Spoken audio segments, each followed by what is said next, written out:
আবার যদি আপনি এফজেড ভার্সন 3 ভার্সন 4 বলেন, এটা কিন্তু 3 লাখ রেঞ্জের একটা বাইক। অথচ সিএফ মোটো এনকে 250 যে বাইকটা, ওইটা কিন্তু 3,48,000 টাকা। সেম কিন্তু হিরো এক্সট্রিম আসতেছে, বাজাজ পালসার RS 200 আসতেছে, এগুলোর রেঞ্জও কিন্তু আশা করি এরকমই থাকবে। এখন আপনি যদি এই বাইকগুলো তাড়াহুড়া করে 150 160 বাইক কিনেন, তখন এই বাইকগুলো যখন আপনার থেকে 50,000 বেশি বা অল্প কিছু বেশিতে মার্কেটে আসবে, যখন আপনি রিসেল করতে যাবেন আপনার এই মনোটন বা পালসার বা আপনার এফজেড ভার্সন 2, তখন আপনি নিজেই ভাবেন আপনার বাইকটা কি তখন অন্য মানুষ নিতে চাবে? খুবই কম রেঞ্জে আপনাকে বিক্রি করতে হবে।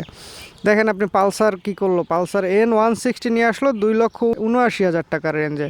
পালসার N250 সেম বাইকটা নিয়ে আসলো 3,29,000 টাকার রেঞ্জ, মানে 50,000 টাকার একটা গ্যাপে তারা নিয়ে আসলো 250 সিসি। এখন যে 2,80,000 টাকায় বাইকটা কিনছে, সে কি রিসেল ভ্যালু ভালো পাবে 160 যেটা? সেটা তো পাবে না, কারণ পালসারের N250 এখন সেম বাইক মার্কেটে। তো এইটা হচ্ছে